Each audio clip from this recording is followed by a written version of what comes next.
저는 대학 때 폐병을 앓았습니다. 군대를 가서도 폐병이 또 도져가지고 의가서 제대를 했어요. 그러면서 예수님을 만났어요. 제가 대학 때 예수님을 만났는데 그때 놀랍게도 저는 성령 체험과 예수 믿는 게 같이 붙었어요. 방언도 했고 환상도 보았고 예수님이 나한테 찾아오셨어요. 피 흘리는 손으로 가시멜리관 쓴 것을. 그때 제가 대학 때 그 모습을 봤어요. 그리고 예수님을 열심히 믿었는데 대학 때 제가 CCC를 가게 됐어요. 1학년 때부터 7년 동안 김중권 목사님을 만나서 비전을 제가 받았어요. 비전이라는 것은 잉태하는 거예요. 그냥 생각하는 건 비전 아니에요. 결혼하면 여자분들이 아기를 잉태하듯이 비전은 수태하는 것입니다. 처음에는 별거 없어 보여요. 조그맣게 보여요. 아무것도 아닌 것처럼 보이지만 이게 자꾸 커져가는 거예요. 어느 날 해산해요. 이게 비전이에요. 그런데 그때 제가 민족복음화에 대한 비전을 받았어요. 그리고 제가 연예인 교회를 했는데 곽규석, 구봉서, 고은아 이런 분들 다 만나가지고 전도해서 연예인교회라는 특수교회를 했는데 그때부터 제가 또 병마에 걸려들었어요. 제가 30년 당뇨에 30년 고혈압에 그리고 젊었을 때부터 간염을 앓았어요. 온누리교회를 시작하면서 드디어 간암이 생겼어요. 목사님 내일 수술해요 그러더라고요. 수술할 생각을 하니까 죽는 것은 별로 걱정은 안 되는데 교인들이 걱정이더라고요. 그 놀랄 표정에 내가 감당을 못하겠어요. 이게 목사의 비겁함이에요. 그 후로부터 1년에 한 번씩 암이 재발했어요. 6번 결국 수술을 한 셈이에요. 그 후에 하나님께서 기적처럼 이 암을 거짓말처럼 다 고쳐주셨어요. 의사 선생님들은 예수를 안 믿으니까 저 만나면 You are lucky 그래요. 당신 특별한 사람이라고. 이렇게 고칠 수가 없고 날 수가 없는데 그리고 암에 걸리면서 설교하고 목회한다는 건 불가능한 일인데 어떻게 온누리교회를 목회하느냐 이거예요. 어쨌든 그런 경험을 했어요. 최근에는 또 투석을 하게 됐어요. 참 재밌어요. 투석을 해보면 4시간씩 일주일에 3번 하는데 어저께도 밤 10시까지 투석했어요. 투석을 하니까 투석하는 사람 마음을 알겠더라고요. 암에 걸려보니까 암 걸린 사람을 이해하겠더라고요. 근데 이상한 게 있어요. 나는 건강상 인슐린도 맞고 고혈압 약도 먹고 투석도 하고 아주 그냥 어떻게 보면 걸레 같은 몸인데 목회는 22년 동안 계속해서 성장하는 거예요. 불안노 하지요. CGN TV 하지요. 그 다음에 이번에 러브소나타 일본에 들어가지요. 내가 계획을 하나님이 세워놓은 걸 이렇게 보니까 정상적인 사람도 할 수 없는 일들을 잔뜩 세워놨어요. 계획을. 내가 해석이 안 돼. 해석이. 그래서 제가 조영기 목사님을 여쭤보고 물어봤어요. 이런 건 어떻게 된 겁니까? 그래서 조 목사님이 이렇게 말씀하면 당신이 기도하면 다른 사람 병 다 낫지 그래. 그렇다고. 근데 당신 병은 안 고쳐주지 그래. 제가 그때 위로받았어요. 이 하나님의 특별한 계획이시구나. 그러면서 제가 이렇게 투병 생활하며 몸에 병을 짊어지고 살면서 하나님이 나를 이끌어간 것이 뭐냐면 성령 사역이에요. 성령은 예수 믿고 구원받으면 성령님이 오시는데 성령을 받으면 제일 먼저 우리에게 하는 것은 구원 사역이에요. 또 성령이 임하시면 우리에게 은사가 나타나요. 성령 세례가 나타나고 성령의 기름 부으심이 나타나고 성령의 인치심이 나타나셔서 우리 안에 상상할 수 없는 영적 은사들이 막 나타나는 거예요. 귀신이 나가고 병이 낫고 어둠의 세력들이 떠나가고 저주가 떠나가는 이런 일들이 막 생기는 거예요. 그리고 치유 사역이 일어나요. 그 다음에 제일 놀라운 것은 성령이 임하면 선교의 비전이 생겨요. 저희 교회가 지난주에 1000번째 선교사를 보냈어요. 22년 동안에 우리가 보낸 선교사가 1000명이에요. 54개국 나라예요. 저도 생각해보니까 믿어지지가 않아요. 나는 교회 처음 12가정이 시작했을 때 지하실 빌려가지고 시작했을 때 맨 먼저 제 교회 월급 사례 못 받고 선교사부터 보냈어요. 이게 제 꿈이었어요. 왜냐하면 내가 선교사로 가야 될 사람인데 내가 선교사를 못 가니까 미안해서 하나님께 미안해서 그러면 선교사를 내가 보내겠습니다.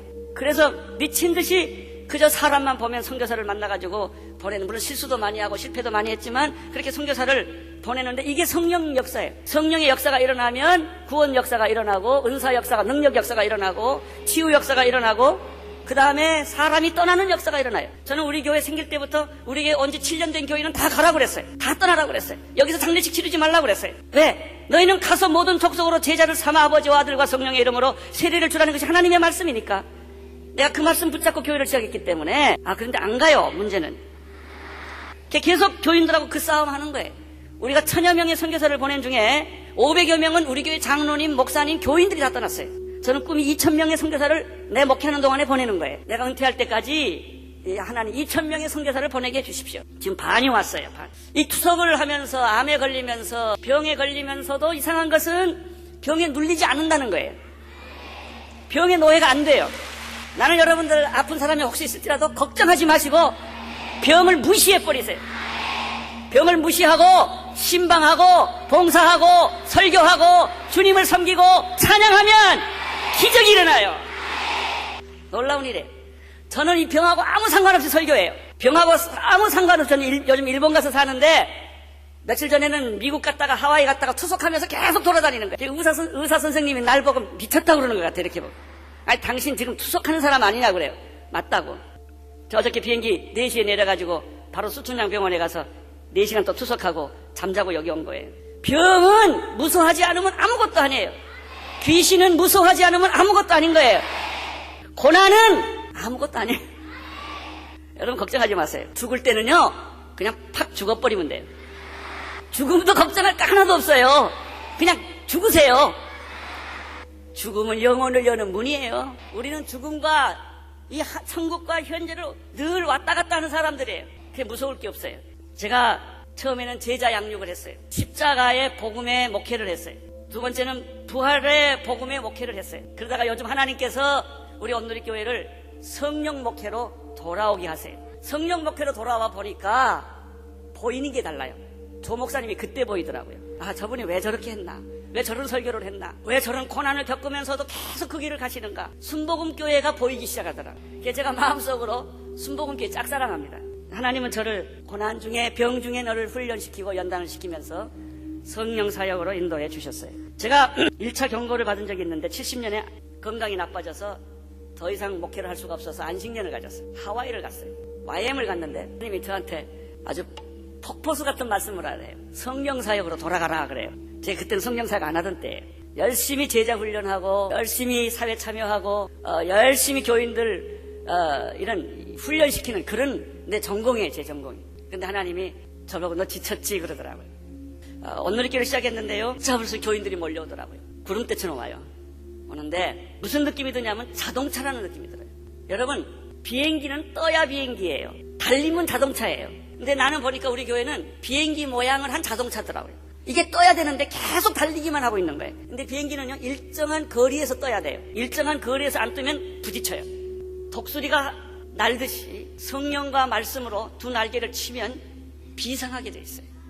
그거를 제가 1970년에 하와이에 가서 하나님으로부터 경고를 받았어요. 성령 사역으로 돌아가라. 성령 사역으로 돌아가라.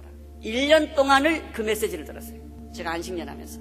교회 돌아오자마자 우리 장로님들 다 모아놓고 그냥 선언을 했어요. 목사 장로님들 나 성령 사역으로 갈 겁니다. 우리가 장로교지만 그것과 상관없이 난 성령 사역 갈 겁니다. 그리고 성령 집회를 했어요. 그런데요 우리 교회 생긴 이래로 난 그렇게 많이 모인 거 처음 봤어요. 강대상까지 사람이 꽉 차고 방이란 방에 사람들이 다 찼는데 결론이 뭐냐면 우리 교인들이 성령을 그렇게 원했던 거예요. 근데 성령님에 대해서 모르는 건 목사만 모르고 교인은 다 알고 있더라고요. 내가 그랬어요. 하나님 귀가 열리게 하시고 눈이 뜨게 하시고 안진뱅이가 일어나는 일이 일어나게 해주십시오. 근데 그 집회 때 귀가 열리고 눈이 뜨고 안진뱅이가 일어나는 일이 진짜 일어났어요. 그때부터 온누리 교회가 비상하기 시작했어요. 하나님 나에게 청년을 2,000명만 주십시오. 세계를 당신 앞에 드리겠습니다. 그랬더니 한순간에 청년들이 2,000명, 10,000명씩 오기 시작해요. 저는 비전이라는 게 이렇게 무서운 줄 몰랐어요. 12가정이 모였을 때 내가 그 기도했거든요. 근데 지금 보니까 돌이켜보니까 저희들은 청년만 15,000명이 와 있어요. 이 사람들이 다 어디서 왔는지. 나는 주일날 설교하러 올라가면요 저 뒤에 이렇게 교인들이 오는데 보면 구름대처럼 와요. 저 사람들이 분명히 내 설교 들으러 오는 건 아닌 것 같고 다 자기는 자기 실력을 자기가 알잖아요. 주여 저 사람들이 어디서 옵니까? 그것도 다 방이 없어서 비디오로 예배를 드리는데도 그렇게들 몰려오는 것은 무슨 지난철이 끌려오는 것 같아요. 사람들이. 그런 걸 경험을 했어요. 성령 사역에 대해서 제가 2차 경고를 받은 것이 암이에요. 간암을 내가 수술을 받게 됐을 때 하나님께서 또 성령 사역으로 돌아가라는 거예요. 내가 목회하는 거 아니다. 내 힘으로 하는 거 아니다. 하나님의 능력으로 하나님이 목회하는 것이다. 성령님이 목회하는 것이다. 근데 제가 일 중독자거든요. 너무 일을 좋아해서 밤낮 없이 일하는 사람이에요. 제가 하나님이 그걸 원하지 않으세요. 그냥 어떻게 해요? 그래도 그냥 그렇게 됐는데 그래서 6번씩이나 내가 암 수술을 한 거예요. 또 조사해보면 암이 재발돼 있고 또 조사해보면 암을 또 뜯어내고 또 뜯어내고 또 뜯어냈어요. 그러면서도 항암제는 안 맞았어요. 내가 항암제 맞으면 나는 못 살아요. 하나님은 그건 안 맞게 해주세요. 3번째 또 하나님이 경고하셨어요. 제가 그래서 죽을 힘을 다해서 성령 사역으로 가려고 하는데도 율법적인 요소가 나에게 있어요. 전통적인 요소가 많이 있어가지고 이게 처음부터 순복음께서 자랐으면 그러지 않을 거예요. 이게 또 투석을 하는데 투석을 하는 것이 내가 지금 무슨 메시지를 듣냐면 하나님이 성령 사역으로 돌아가라. 성령 사역으로 돌아가라. 그런 거예요. 교회의 미래는 성령 사역이에요. 이걸 붙잡으면 살고 이걸 놓치면 죽습니다. 예수님의 경우는 어떤가? 예수님이 30세 동안 준비하셨다가 이제 공생애 시작할 때 마태복음 3장 13절에 보면은 이때 예수께서 갈릴리로 가서 요단강에 가서 세례 요한에게 세례를 받으러 갔다고 그랬어요. 예수님의 공생의 시작은 이상해요. 빵빠르를 울리며 멋진 행진을 하며 기가 막힌 시작을 한 게 아니에요. 세례 요한을 찾으러 갈릴리의 요단강에 가신 것이 시작이었어요. 그럼 예수님이 왜 세례 요한을 만나러 요단강으로 가셨을까? 간단해요. 세례 받으시려고. 여러분, 세례 요한이 세례를 받거나 주는 건 돼요. 근데 예수님이 세례 받는 건 안 돼요. 그 하나님이신데, 죄가 없으신 분인데 왜 세례 받아요? 세례는 죄 있는 사람이 세례 받는 거예요. 죄 없으신 예수가 공생의 시작을 세례 받으러 가셔서 공생애가 시작됐단 말이죠. 세례 요한한테 가서 그랬어요. 나한테 세례를 달라. 요한이 말려 가로되 내가 당신에게 세례를 받아야 할 터인데 당신이 내게로 오십니까? 요한이 기절할 것 같은 거예요. 내가 예수님께 세례를 받아야지 어떻게 내가 예수님을 세례 주냐 이거예요. 요한은 진짜 하나님의 사람이에요. 예수가 누군지를 알았어요. 그가 하나님의 아들이었기 때문에 내가 세례 줄 수 없다는 것을 알았어요. 그러나 마태복음 3장 15절에 보면 예수님께서 세례 요한의 이런 말을 듣고 이렇게 말합니다. 예수께서 대답하여 가라사대 이제 허락하라. 우리가 이와 같이 하여 모든 의를 이루는 것이 합당하니라 하신데 예수님이 포기하지 않아요. 세례를 꼭 달라는 거예요. 세례 요한한테 꼭 달라는 거예요. 여러분, 예수님은 세례 받으실 필요가 없으신 분이에요. 그분은 하나님의 아들이시고 죄가 없으시기 때문에 왜 세례를 받으세요? 예수님 자신을 위해 세례 받으신 거 아니에요. 여러분과 나를 위해 세례를 받으셨어요. 예수님은 십자가에 못 박혀 돌아가실 필요가 없으신 분이세요. 죄가 없으시기 때문에, 저주를 받으신 분이 아니시기 때문에. 예수님은 하나님의 아들이기 때문에 세례 받으실 필요가 없었어요. 그러나 예수님이 우리를 위해서 십자가를 지셨어요. 구원의 시작은 세례요, 구원의 완성은 십자가예요. 세례 받으실 필요가 없으신 예수님이 우리를 위하여 먼저 세례를 받으시고 십자가를 지실 필요가 없으신 예수님이 우리를 위하여 십자가를 받으심으로 구원을 완성하신 거예요. 예수님은 온 인류를 대신해서 인류의 죄를 위하여 그가 몸소 세례를 먼저 받으심으로 구원 사역이 시작이 돼요. 세례 요한은 기절할 것만 같은 거예요. 근데 예수님이 세례를 계속 달라고 말하니까 세례 요한이 마음을 바꿔요. 허락을 해요. 우리는 여기서 두 가지 겸손을 봐요. 세례 받으실 필요가 없으신 예수님이 세례를 받으신 것이 예수님의 겸손이요. 세례 줄 수 없는 요한이 예수님이 명령하시기 때문에 세례를 주는 것이 세례 요한의 겸손이에요. 여러분, 우리가 자격 있고 능력이 있어서 주님께 봉사하는 거 아니에요. 돈 있고 건강하고 능력이 있어서 내가 주님께 드릴 게 있어서 봉사하는 거 아니에요. 할 만한 가치가 있어서 드리는 거 아니에요. 주님이 하라고 그러니까 하는 거예요. 자격도 없고 돈도 없고 건강도 없고 내가 갖추어진 것은 아무것도 없지만은 예수님이 세례 요한에게 나한테 세례 달라라고 말하니까 두렵고 떨리는 마음으로 세례 요한이 세례를 줬단 말이죠. 그런 일이 오늘 여러분에게도 있게 되기를 바랍니다. 이게 봉사예요. 봉사는 내가 능력이 있어서 하는 거 아니에요. 내가 마음이 있어서 하는 것도 아니에요. 주님이 시키니까 순종하는 거예요. 나는 당신에게 세례 줄 만한 인격도 인간도 자격도 없지만 주님이 주시라고 하시니까 내가 두렵고 떨림으로 나는 순종하겠습니다 라고 세례 요한이 세례를 줬단 말이죠. 문제는 그 다음부터예요. 세례 요한이 예수를 침례를 주니까 그리고 예수님이 물에서 나왔어요. 그때까지도 아무 일이 안 일어났어요. 어떻게 보면 예수 믿는 일이 우리 안에 아무 특별한 일이 안 일어나는 것처럼 보여요. 하늘문이 열린 거예요. 하늘문이 열렸다는 것은 하늘과 통했다는 거예요. 하나님이 허락했다는 거예요. 예수 그리스도께서 그가 죄 세례를 안 받아도 되는 분인데 온 인류의 죄를 대신해서 스스로 먼저 세례를 받으셨기 때문에 하늘문이 열린 거예요. 세례 요한은 세례 줄 자격이 없었지만은 예수님이 세례를 달라고 하니까 그냥 믿음으로 세례를 주신 거예요. 그리고 올라오니까 하늘문이 열려요. 나는 여러분에게 하늘문이 열리기를 축원합니다. 나는 순복음교회 하늘문이 열려서 예수님의 이 모든 능력과 축복을 온 세계에 전하는 축복된 성도들 교회가 되기를 축원합니다. 여러분, 하늘문이 열려야 돼요. 우리 민족도 하늘문이 열려야 돼요. 그래야 선교해요. 군대의 힘으로 경제의 힘으로 선교 못해요. 하늘문이 열려야 돼요. 할렐루야. 하늘문이 열리고 난 다음에 두 번째 오는 게 뭐예요? 성령이 비둘기처럼 임하는 거예요. 이게 성령의 터치예요. 성령님이 예수님 머리 위에 비둘기처럼 임재하기 시작했어요. 예수님은 성령으로 잉태하신 분이에요. 그런데 예수님의 공생애가 시작되는 바로 그 순간에 어떻게 시작됐느냐? 세례를 받음으로 하늘문이 열리고 하늘문이 열림으로 성령님이 예수님을 터치한 거예요. 예수님 안에 들어간 거예요. 예수님의 임재 안에 성령님이 오신 거예요.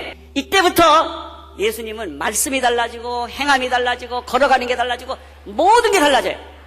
그 기점으로 해서 그 이전에 30세까지 살아왔던 거하고 앞으로 살아야 할 3년하고는 하늘과 땅같이 다른 거예요.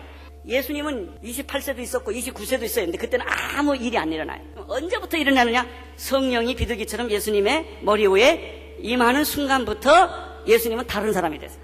여러분, 오늘 우리가 예수 믿고 구원받았지만은 성령님의 터치가 여러분에게 이 시간에 오는 순간부터 여러분의 기도가 달라지고 생각이 달라지고 말이 달라지고 꿈이 달라지고 인생이 달라지는 거예요. 할렐루야!